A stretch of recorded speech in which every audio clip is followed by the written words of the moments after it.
রবীন্দ্র জয়ন্তী উপলক্ষে বহ্নি পতঙ্গের ঐকান্তিক নিবেদন মহামায়া। পরিচালনা ও পরিকল্পনা সম্রাট রায়, নাম ভূমিকায় মৌমিতা দে, সঙ্গে শুভম মিত্র, অরূপ, ঈশানী দে এবং অচ্যুতা সাহা। গল্প পাঠে সৌমদিত্য রায়, কাহিনী রূপান্তর, অডিও রূপ ও শব্দ পরিকল্পনা শান্তনু দাস, সঙ্গীত রবীন্দ্রনাথ ঠাকুর, কণ্ঠে শর্মিষ্ঠা সেনগুপ্ত, শব্দগ্রহণ ও আবহ নির্মাণ নীলাভ চ্যাটার্জি ও মধুরিমা ঘোষ, পোস্টার ও গ্রাফিক্স ডিজাইনে পৌলমী চ্যাটার্জি। মহামায়া গল্পটি রবীন্দ্রনাথের অভূতপূর্ব এক সৃষ্টি। গল্পটি কবিগুরু ভূতপূর্ব সমাজের সতীদাহ প্রেক্ষাপটের উপর আধারিত করে লিখেছেন। গল্পটি প্রথম প্রকাশিত হয় সাধনা পত্রিকায় ফাগুন 1299 বঙ্গাব্দ, অর্থাৎ 1892 খ্রিস্টাব্দে। শুরু হচ্ছে মহামায়া।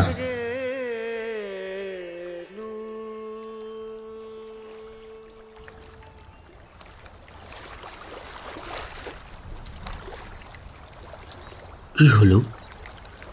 আসার পর থেকে লক্ষ্য করছি তুমি কেমন চুপচাপ। শুধু কি আমি বলে যাব? তোমার কি কিছুই বলবার নেই,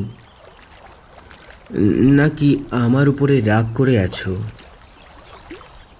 কিছু তো বলো মহামায়া। কি শুনতে চাও বলো? কি শুনলে তোমার মন খুশি হবে, তাহলে সেটাই বলছি। হঠাৎ এই রকম কথা? আজ কি প্রথমবার আমরা সবার নজর লুকিয়ে দেখা করছি? উত্তরটা তো এইখানেই লুকিয়ে। কারণ আছে। অকারণে প্রগল্ভাতা করার স্বভাব যে মহামায়ার নেই। আশা করি এতদিনে এটুকু নিশ্চয়ই তুমি বুঝেছ রাজীব। আর আজ যে প্রকারে তুমি আমাকে এখানে আনতে সমর্থ হয়েছ, তাতে সত্যি আমি স্তম্ভিত। অস্বীকার তো করতে একদমই পারছি না।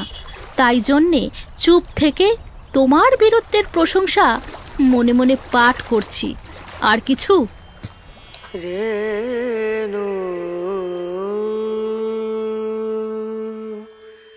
মহামায়া এবং রাজীব লোচন উভয়ে নদীর ধারে একটা ভাঙা মন্দিরে সাক্ষাৎ করিল। মহামায়া কোনো কথা না বলিয়া তাহার স্বাভাবিক গম্ভীর দৃষ্টি ঈষৎ ভর্ৎসনার ভাবে রাজীবের প্রতি নিক্ষেপ করিল।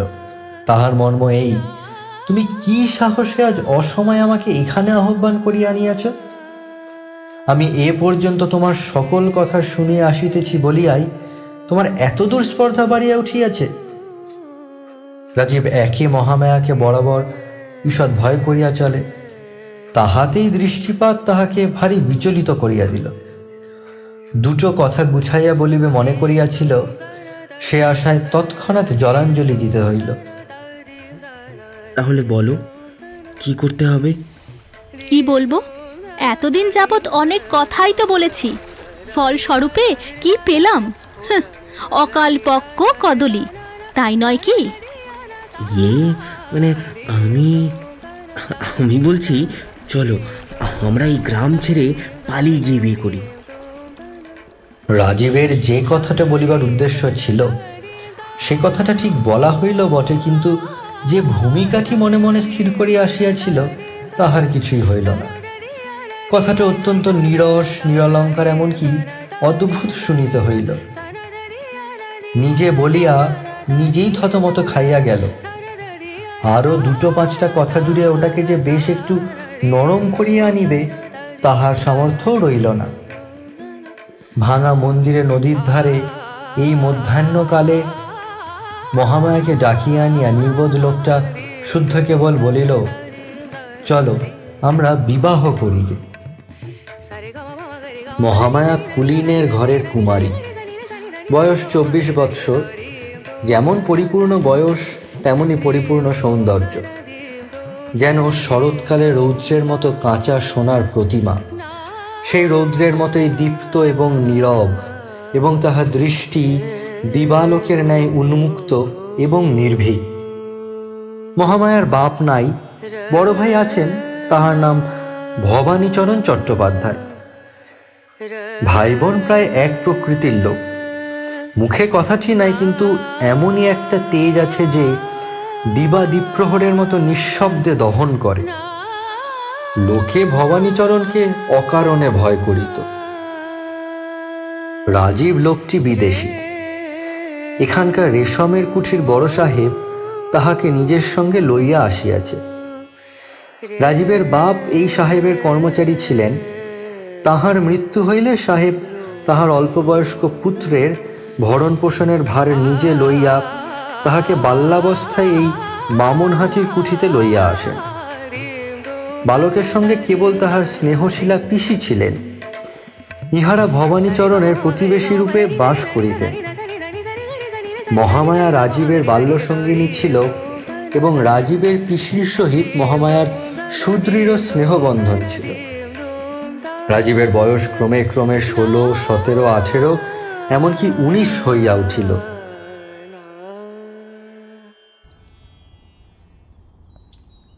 বাবা রাজীব, সংসার বললেও তো কিছু একটা আছে রে, সেটাও তো অস্বীকার করতে পারবি নে।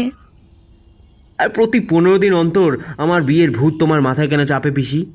রোজই কোনো না কোনো মেয়ের নাম সামনে এনে ধরছো। ভূত নয় রে বাবা, এখন অল্প বয়স, শরীরের রক্ত গরম, তাই কিরম মনে হচ্ছে। তোর একটা গতি হোক আমি চাইবো না। আমি আর কতদিন বল? সাধুচরণের মেয়ে, নাম নিরুপমা, সুন্দরী, রান্না জানে, সেলাই জানে, গান শিখেছে, সামান্য লেখাপড়াও জানে। তুই বললে কথা বলি। তথাপি পিসির বিস্তর অনুরোধ সত্ত্বেও সে বিবাহ করিতে চায় না। সাহেব বাঙালির ছেলে এরূপ অসামান্য সুবুদ্ধির পরিচয় পাইয়া ভারী খুশি হইলেন। মনে করিলেন ছেলেটি তাহাকেই আপনার জীবনের আদর্শ স্থল করিয়াছে। সাহেব অবিবাহিত ছিলেন। ইতিমধ্যে পিসিরও মৃত্যু হইল। এদিকে সাধ্যাতীত ব্যয় ব্যতীত মহামায়ার জন্য অনুরূপ কুলসম্পন্ন পাত্র জোটে না। তাহারও কুমারী বয়সক্রমে বাড়িতে লাগিল।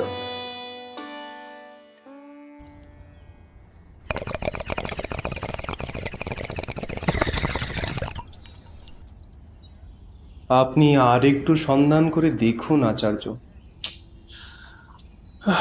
মহামায়াকে সুপাত্রে দান না করা পর্যন্ত আমার যে মরেও শান্তি নেই।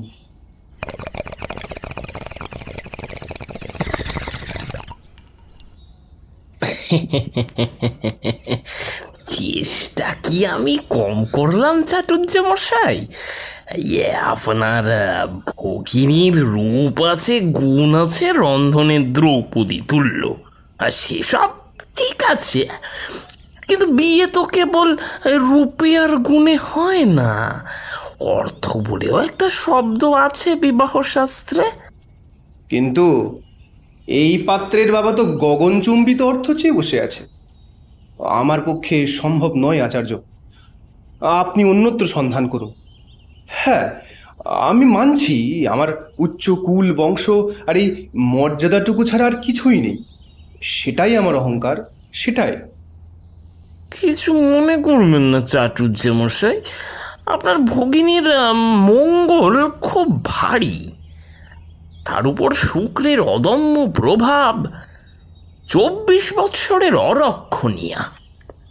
14 হলেও উদ্ধার হতো হয়তো, কিন্তু এই কুলকামিনীকে সুপাত্রস্থ করা নিতান্তই আমার পক্ষে দুর্বিষহ বিষয়। আর তার উপর বামুনহাটির গাঁয়ের লোকেরা তো অন্ধ নয়। আপনার কথাটা ঠিক আমি বুঝতে পারলাম না। মানে?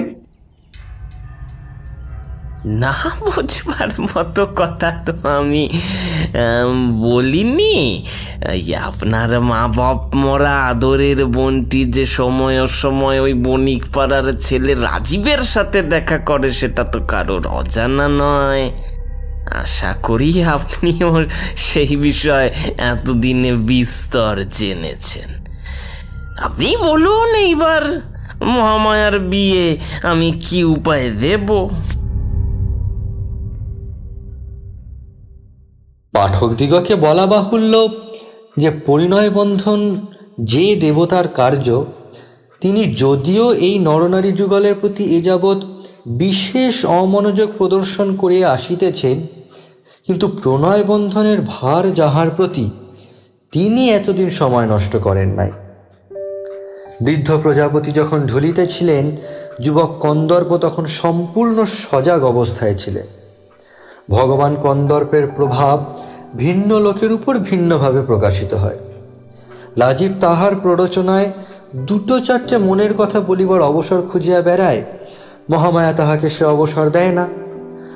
তাহার নিস্তব্ধ গম্ভীর দৃষ্টি রাজীবের ব্যাকুল হৃদয়ে একটা ভীতির সঞ্চার করিয়া তোলে। আজ শতবার মাথার দিব্য দিয়া রাজীব মহামায়াকে এই ভাঙা মন্দিরে আনিতে কৃতকার্য হইয়াছে। তাই মনে করিয়াছিল, যত কিছু বলিবার আছে আজ সব বলিয়া লইবে, তাহার পর হয় আমরণ সুখ, নয় আজীবন মৃত্যু।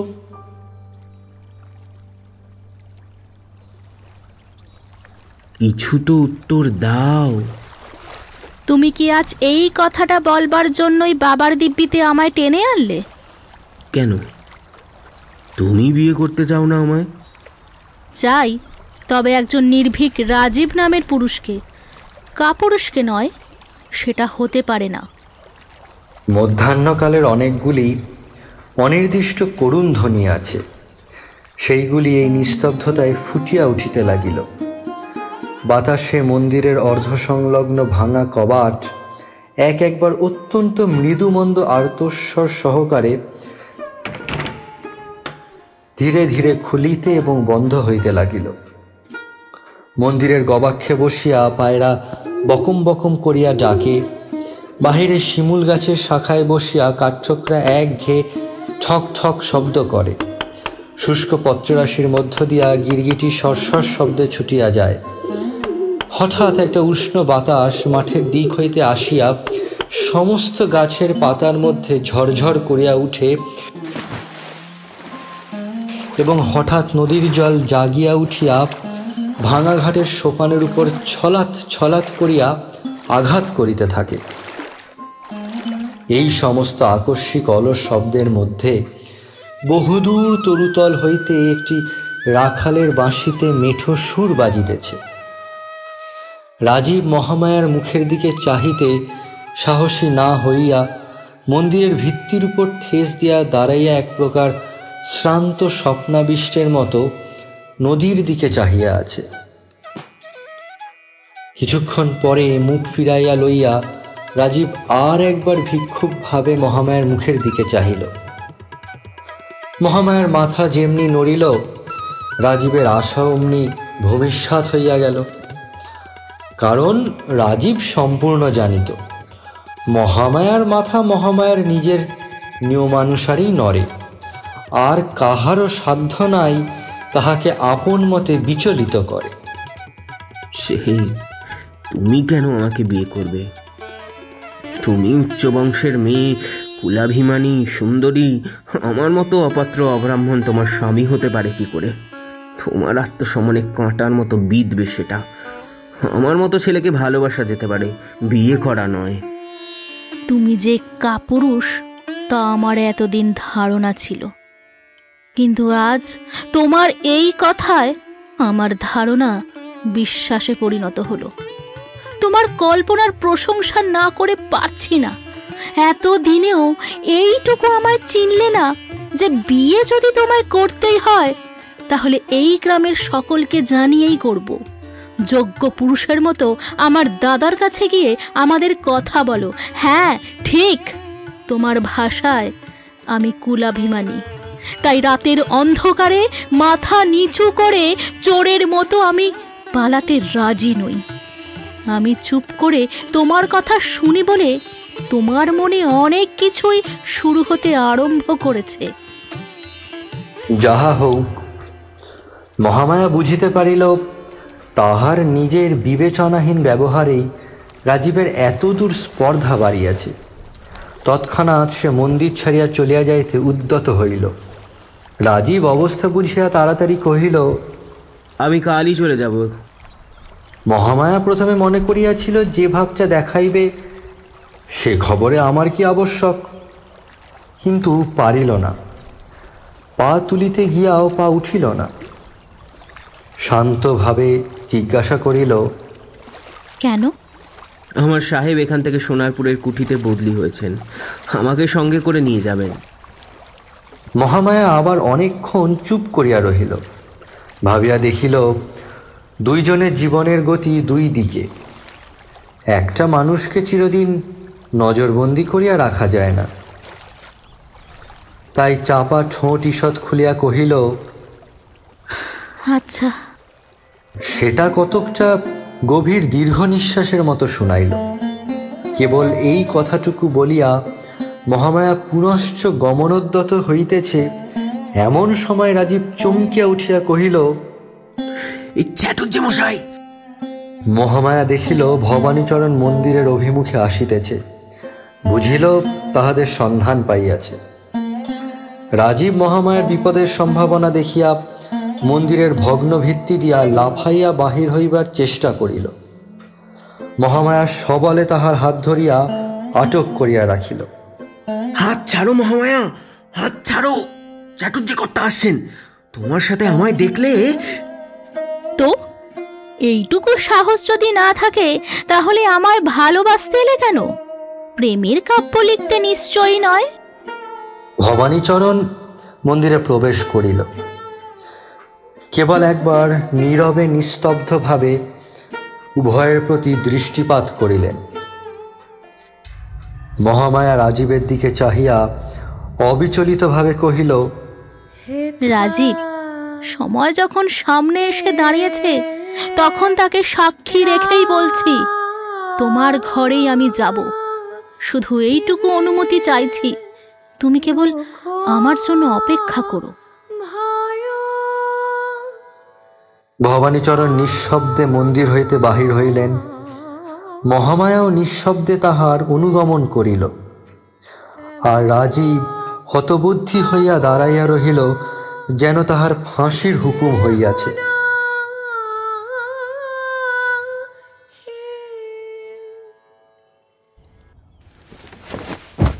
মান যদি খুয়াতেই হয় তাহলে পচা শামুকে পা কাটবার দরকার কি? দড়ি কলসি বলেও তো বস্তু আছে মায়া। পচা শামুকটি কে দাদা? তুই এতটাও বালিকা নোস যে আমি কাকে কথাটা বললাম সেটা তুই বুঝতে পারবি না। সত্যিই কি বুঝতে পারিসনি? পচা শামুকটি কে? কে আবার? তোমার তোমার ওই স্নেহের রাজীব। পচা শামুকের কি দেখলে? দেখবার মতো আছেটাই বা কি? কন্যার পাত্র চিরকাল প্রবীণদায় নির্ধারিত করে এসেছে, তাই তাই সেই অনুরূপ তুমিও করছো। তবে তোমার পছন্দ যে আমারও পছন্দ হবে এমন ধারণা হবার কারণ? যে ছেলের এটুকু সাহস নেই যে আমার কাছে সে সত্যিটা বলবে, তাকে আমি সুপাত্র বলবো? আজ মন্দিরে যে কথাটা তোর গলা থেকে বের হলো সেটা তো রাজীবের বলবার কথা। সে চুপ ছিল কেন বল? এটার উত্তর অনেকগুলো আছে, কিন্তু সেগুলো একটাও আমার বলতে ইচ্ছে করছে না। তাহলে যেটা ইচ্ছে করছে সেটাই বল। বেশ, তাহলে ইচ্ছের কথাটা হলো সেটা তার ভদ্রতা। মোহের সমুদ্রে যে ডুবে আছে তাকে কোনো নৌ আরোহী বাঁচাতে পারে না, মাথায় রাখিস। দাঁড়াও দাদা, কথা আমার শেষ হয়নি। মেয়ে মানুষরা যে কথা বলতে পারে সেটা বোধহয় এই সভ্য সমাজ ভুলতে বসেছে। তাদের নিজের ইচ্ছে বলে কিছুই থাকতে পারে না। আসলে স্বয়ংবর কথাটা কাব্যে ভালো শুনতে লাগে, বাস্তব জীবনে নয়। বাস্তব জীবনে মেয়েদের পতি নির্বাচনের অধিকারটুকু সভ্য সমাজ প্রবীণ সিদ্ধান্ত বলে ছিনিয়ে নিয়েছে। বাপ মামরা বোনকে স্নেহ দিয়ে আদর দিয়ে রেখে তার ফল যদি এটা পায়, তাহলে নিজের দুর্ভাগ্য জেনে সেটা অহংভাগ্য বলেই মেনে নেব। আদর জিনিসটাই ছাইয়ের মতো। সেই ছাই আগুনকে হয়তো ভিতরে ভিতরে জমিয়ে রাখে, কিন্তু বাইরে থেকে সে তাপটাকে বুঝতে দেয় না। আত্মসম্মান যখন কমে গিয়ে তলানিতে এসে ঠেকে, তখন অনাদরের আদরকে অনাচ্য বলে মনে হয় না। সেই জন্যে তার বেদনা নেই। তাই তো মেয়ে মানুষরা দুঃখ বোধ করতে লজ্জা পায়। আমি তাই বলি, মেয়ে মানুষকে দুঃখ পেতেই হবে। এটা যদি শাস্ত্রবিধাতার বাণী হয়, তাহলে যত দূর সম্ভব তাকে অনাদরে রেখে দেওয়াই ভালো। আদরের দুঃখে ব্যথাটা কেবল বেড়ে ওঠে। তাহলে এটাই শেষ কথা ধরছি, তাই তো? না, তোমাকে ডেঙিয়ে কোনো কাজ কোনো দিনই আমি করিনি, তাই আজও করব না। সিদ্ধান্তটা তোমার।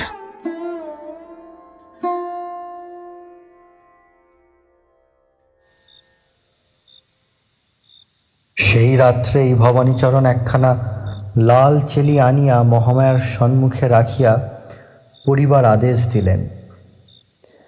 মহামায়া তাহা পড়িয়াও আসিল। ভবানীচরণের আদেশ, এমনকি সংকেত কেহ কখনো অমান্য করে নাই, মহামায়াও না।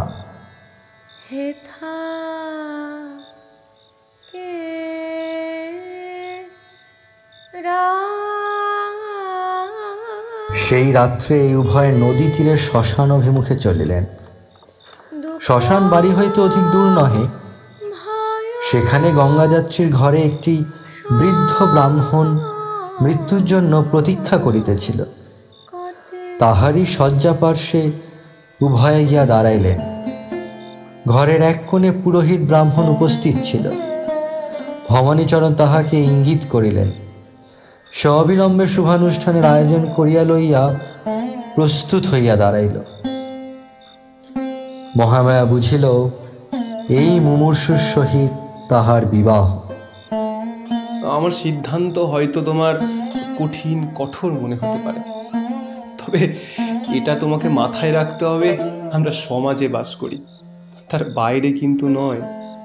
এক অব্রাহ্মণ ছেলের হাতে এমন সোনার প্রতিমা বিসর্জন দেবার ইচ্ছা আমার একদমই নেই। সমাজের বুকে এক অরক্ষণীয়া মেয়েকে রাখা কতটা যে যন্ত্রণার, সেটা হয়তো তুমি বুঝবে না। সমাজ, হ্যাঁ, বিধি যখন তখন তাকে খণ্ডানোর ক্ষমতা কজন দেখাতে পারে। আমার পছন্দ করা পাত্র দেখে তোমরা খুশি হওনি, আমাকে খুশি না করলেও চলে, আর তোমাদের খুশি না করেই নয়। দাদা, এই সুবুদ্ধিটা আজ পর্যন্ত আমার ঘটে এলো না। তোমার মুখেই গির্জার বিয়ের কথা শুনেছি। সেখানে পাত্র আর পাত্রীর কেবল অনুমতি নেওয়া হয়, মন্ত্র পড়েন পাত্রী। কিন্তু আমাদের বিয়েতে পাত্র পাত্রী পুরোহিত একসাথে মিলে মন্ত্র উচ্চারণ করলে তবে সেই বিয়ে মর্যাদা পায়। পাশের ঘরের শীতল পাটিতে শুয়ে থাকা মরণাপন্ন বৃদ্ধ সেই মন্ত্রের ভার সহ্য করতে পারবে তো, নাকি তার মন্ত্রের সাথে জীবন রক্ষার ভারটুকু আমাকেই নিতে হবে? মহামায়া আপত্তির লেশমাত্র প্রকাশ করিল না। দুইটি অদূরবর্তী চিতার আলোকে অন্ধকার প্রায় গৃহে মৃত্যু যন্ত্রণার আর্তধ্বনির সহিত অস্পষ্ট মন্ত্রোচ্চারণ মিশ্রিত করিয়া মহামায়ার বিবাহ হইয়া গেল। यदीदं हृदयं तवः तदस्तु हृदयं ममः, यदीदं हृदयं ममः तदस्तु हृदयं तवः, ममोचित्तं तद्वञ्चीकुरु देव।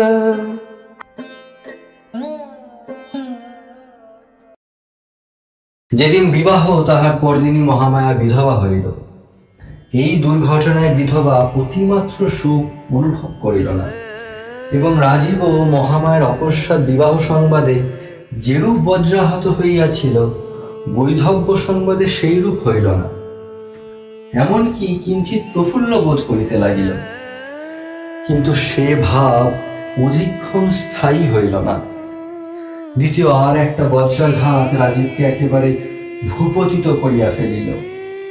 সে সংবাদ পাইল শ্মশানে আজ ভারী ধুম, মহামায়া সহমৃতা হইতেছে। মায়া, তোর এমন দশা হোক আমি কোনোদিনও চাইনি রে, আমি কোনোদিনও চাইনি। তুই আমায় ভুল বুঝিস না বোন, আমায় ভুল বুঝিস না।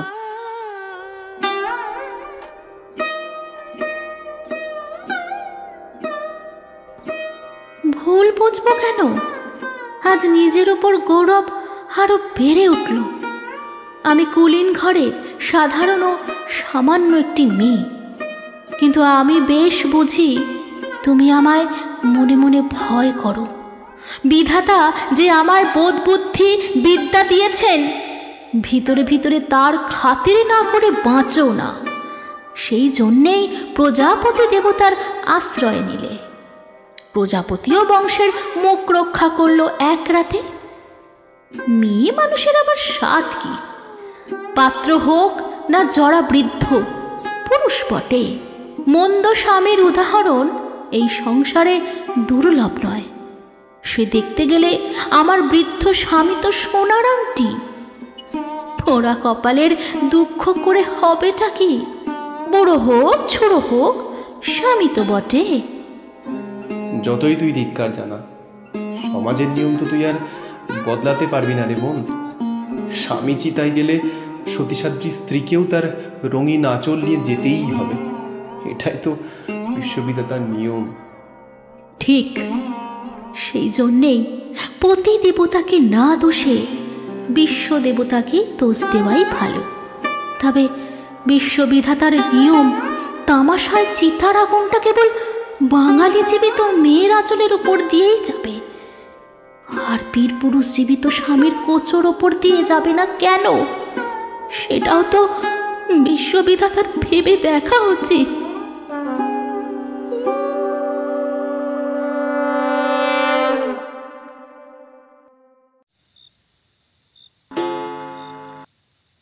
প্রথমেই রাজীব ভাবিল সাহেবকে সংবাদ দিয়া তাহার সাহায্যে এই নিদারুণ ব্যাপার বলপূর্বক রহিত করিবে। তাহার পরে মনে পড়িল সাহেব আজই বদলি হইয়া সোনারপুর রওনা হইয়াছে। রাজীবকেও সঙ্গে লইতে চাহিয়াছিল, কিন্তু রাজীব 1 মাসের ছুটি লইয়া থাকিয়া গেছে। কারণ মহামায়া তাহাকে বলিয়াছে, তুমি কেবল আমার জন্য অপেক্ষা করো।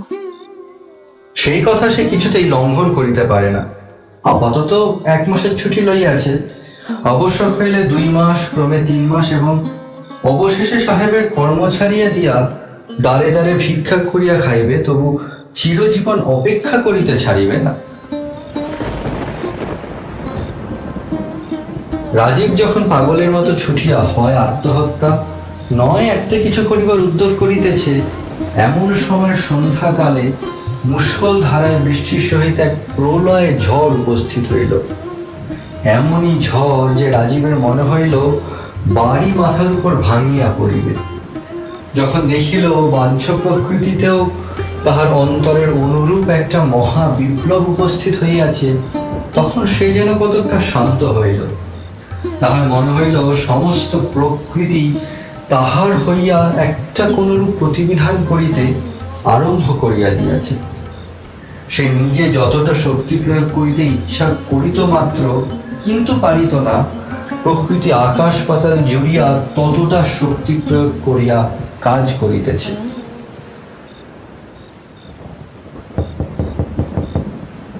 এমন সময় বাহির হইতে সবলেকে দ্বার ঠেলিল। রাজীব তাড়াতাড়ি খুলিয়া দিল। ঘরের মধ্যে আর্দ্র বস্ত্রে একটি স্ত্রীলোক প্রবেশ করিল। তাহার মাথায় সমস্ত মুখ ঢাকিয়া ঘোমটা। রাজীব তৎক্ষণাৎ তাহাকে চিনিতে পারিল। সে মহামায়া। উচ্ছ্বসিত স্বরে জিজ্ঞাসা করিল, মহামায়া, তুমি চিতা হতে উঠে এসেছো? হ্যাঁ, আমি আগুনের থেকে বেরিয়ে এসেছি। আমি তো তোমার কাছে অঙ্গীকার করেই ছিলাম, তাহলে অবাক হচ্ছ কেন? তোমার ঘরের তোমার চৌখাটেই আমি দাঁড়িয়ে, কিন্তু এটাও ঠিক, সেই আর আমি নেই। একদিনের বিয়ে আমার 24 বছরের সমস্ত কিছু পরিবর্তন করেছে। শুধু পরিবর্তন করতে পারিনি আমার মনটাকে, মনে থাকা তোমার ভালোবাসাটাকে। পুরুষের কথায় নারীর শুদ্ধের প্রতীক, পবিত্রতার প্রতীক নাকি অগ্নি পরীক্ষা? সীতার উদাহরণ তো শাস্ত্রে সেটাই বলে। ধরে নাও আমার ক্ষেত্রেও তাই হলো। এখনো সময় আছে রাজীব, আমি সেই আগুনেই ফিরে যেতে পারি। যদি প্রতিজ্ঞা করতে পারো কখনো আমার মুখ দেখবে না, তবে তোমার ঘরে আমি থাকবো। আর আমার প্রতি তোমার ভালোবাসাটা যদি কেবল শরীরের হয়, তাহলে এই মুহূর্তে আমায় ফিরিয়ে দাও। মৃত্যুর হাত হইতে ফিরিয়া পাওয়াই যথেষ্ট, তখন আর সমস্ত তুচ্ছ জ্ঞান হয়। রাজীব তাড়াতাড়ি কহিল, তুমি যেমন আমি তেমনই সারা জীবন ভালোবেসেছি তোমায়। আর যাই করো মহামায়া, এতে কোনো সন্দেহ রেখো না। তবে চলো, তোমার সাহেব যেখানে তোমায় নিয়ে যেতে চাইছেন সেখানেই যাই। ঘরে যাহা কিছু ছিল সমস্ত ফেলিয়া রাজীব মহামায়াকে লইয়া সেই ঝড়ের মধ্যে বাহির হইল। এমনই ঝড় যে দাঁড়ানো কঠিন। ঝড়ের বেগে কঙ্কর উড়িয়া আসিয়া ছিটাগুলির মতো গায়ে বিঁধিতে লাগিল। মাথার উপরে গাছ ভাঙিয়া পড়িবার ভয়ে পথ ছাড়িয়া উভয়ে খোলা মাঠ দিয়া চলিতে লাগিল। বায়ুর বেগ পশ্চাৎ হইতে আঘাত করিল, যেন ঝড়ে লোকালয় হইতে দুইটা মানুষকে ছিন্ন করিয়া প্রলয়ের দিকে উড়াইয়া লইয়া চলিয়াছে।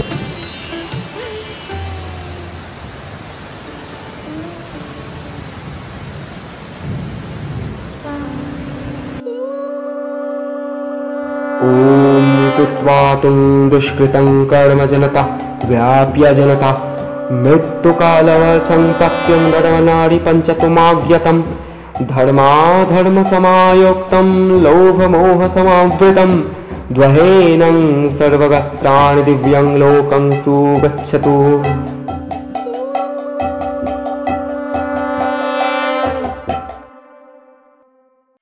গল্পটা পাঠকেরা নিতান্ত অমূলক অথবা অলৌকিক মনে করিবেন না। যখন সহমরণ প্রথা প্রচলিত ছিল, তখন এমন ঘটনা কদাচিৎ মাঝে মাঝে ঘটিতে শোনা গিয়াছে।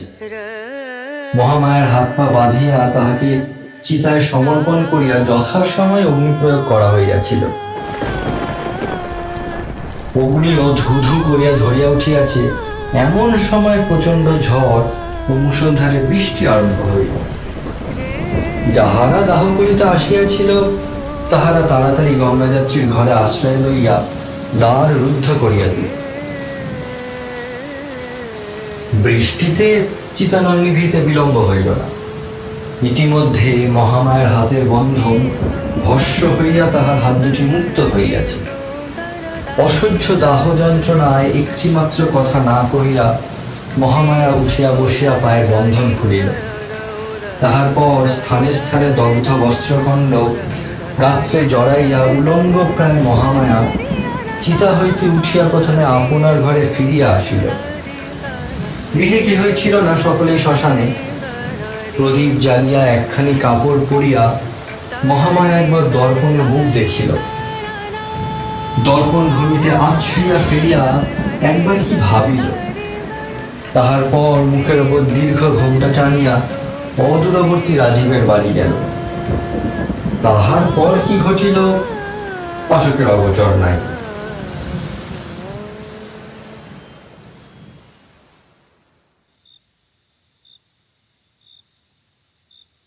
মহামায়া এখন রাজীবের ঘরে, কিন্তু রাজীবের জীবনে সুখ নাই। অধিক নয়, উভয়ের মধ্যে কেবল একখানি মাত্র ঘোমটার ব্যবধান। কিন্তু সেই ঘোমটাটুকু মৃত্যুর ন্যায় চিরস্থায়ী, অথচ মৃত্যুর অপেক্ষা যন্ত্রণাদায়ক। কারণ নৈরাশ্যে মৃত্যু বিচ্ছেদ বেদনাকে কালক্রমে অসার করিয়া ফেলে। কিন্তু এই ঘোমটার বিচ্ছেদটুকুর মধ্যে একটি জীবন্ত আশা প্রতিদিন প্রতি মুহূর্তে পীড়িত হইতেছে। একে মহামায়ার চিরকালে একটা নিস্তব্ধ নীরব ভাব আছে, তাহাতেই ঘোমটার ভিতরকার নিস্তব্ধতা দ্বিগুণ দুঃসহ বোধ হয়। সে যেন একটা মৃত্যুর মধ্যে আবৃত হইয়া বাস করিতেছে। রাজীব পূর্বে যে মহামায়াকে জানিত তাহাকেও হারাইল, এবং তাহার সেই আশৈশব সুন্দর স্মৃতিকে যে আপনার সংসারে প্রতিষ্ঠা করিয়া রাখিবে, এই ঘোমটাচ্ছন্ন মূর্তি চিরদিন পার্শ্বে থাকিয়া নীরবে তাহাতেও বাধা দিতে লাগিল। রাজীব ভাবিত, মানুষে মানুষের স্বভাবের ব্যবধান তো থাকবেই, কিন্তু মহামায়া নিজের স্বভাবে মহাভারতের কর্ণের মতো একটা কবচ নিয়ে জন্ম নিয়েছে। তারপর চিতা থেকে উঠে আর একটা নতুন কবচ। অহর্নিশি মহামায়া আমার পাশে থেকেও দূরে চলে গেছে। তার মুখ দেখা তো দূরে থাক, স্পর্শের স্পর্ধাটুকু আমার নেই। আমার মতো হতভাগ্য দুটো হতে পারে না। দুঃখকে যে পুষে রাখতে চায়, ব্যথার শাস্তি তার চিরকালের। মহামায়া সেই ব্যথার সাথেই আমাকে জড়িয়ে রেখেছে। আমার অতৃপ্ত তৃষ্ণার্ত হৃদয় মায়াগণ্ডির বাইরে এসে রহস্য ভেদ করবার জন্য ব্যাকুল, কিন্তু নিদ্রাহীন নক্ষত্রের মতো আমি অন্ধকার নিশিতিনীকে ভেদ করবার প্রয়াসে নিষ্ফলে নিশি যাপন করছি।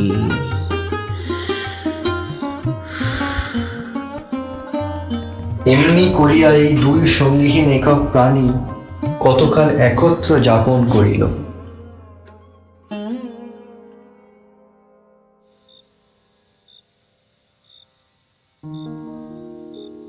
একদিন বর্ষাকালে শুক্লপক্ষ দশমী রাত্রে প্রথম মেঘ কাটিয়া চাঁদ দেখা দিল।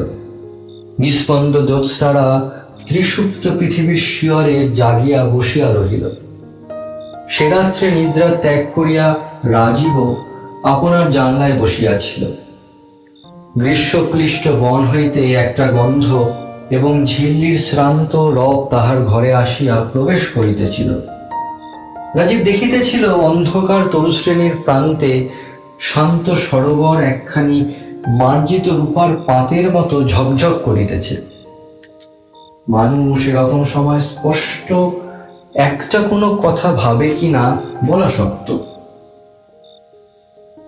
রাজীব কি ভাবিল জানি না, কিন্তু তাহার মনে হইল আজ যেন সমস্ত পূর্ব নিয়ম ভাঙিয়া গিয়াছে। আজ বর্ষারাত্রি তাহার মেঘাবরণ খুলিয়া ফেলিয়াছে এবং আজকের এই নিশিথিনীকে সেকালের সেই মহামায়ার মতো নিস্তব্ধ, সুন্দর এবং সুগম্ভীর দেখাইতেছে। তাহার সমস্ত অস্তিত্ব সেই মহামায়ার দিকে একযোগে ধাবিত হইল। স্বপ্নচালিতের মতো উঠিয়া রাজীব মহামায়ার শয়ন মন্দিরে প্রবেশ করিল। মহামায়া তখন ঘুমাইতেছিল। রাজীব কাছে গিয়া দাঁড়াইল, মুখ নত করিয়া দেখিল মহামায়ার মুখের উপর জ্যোৎস্না আসিয়া পড়িয়াছে। কিন্তু হায়, এ কি? সে চিরপরিচিত মুখ কোথায়? চিতানল শিখা তাহার নিষ্ঠুর লেলিহান রসনায় মহামায়ার বাম গণ্ড হইতে কিয়দংশ সৌন্দর্য একেবারে লেহন করিয়া আপনার ক্ষুধার চিহ্ন রাখিয়া গেছে। বোধ করি রাজীব চমকিয়া উঠিয়াছিল।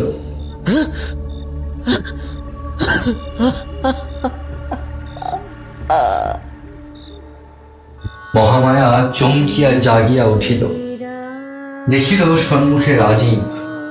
তৎক্ষণাৎ ঘোমটা টানিয়া শয্যা ছাড়িয়া একেবারে উঠিয়া দাঁড়াইল। রাজীব বুঝিল এইবার বজ্র উদ্যত হইয়াছে। ভূমিতে পড়িল, পায়ে ধরিয়া কহিল, আমায় ক্ষমা করে দাও, আমায় ক্ষমা করে দাও মহামায়া, ক্ষমা করে দাও।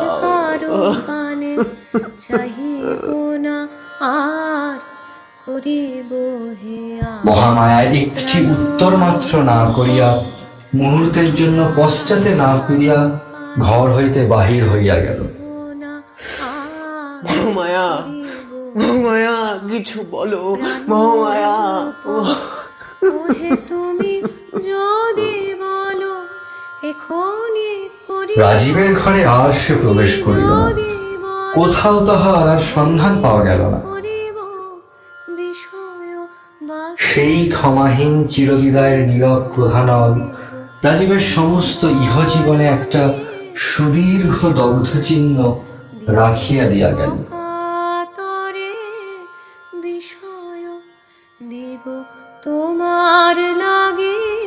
শুনছিলেন রবীন্দ্রনাথ ঠাকুরের মহামায়া, কাহিনী রূপান্তর ও শব্দ পরিকল্পনা শান্তনু দাস, সঙ্গে মহামায়ার ভূমিকায় মৌমিতা দে, রাজীব শুভম মিত্র, ভবানীচরণ অচ্যুতা সাহা, রাজীবের পিসি ঈশানী দে এবং আচার্যের চরিত্রে অরূপ।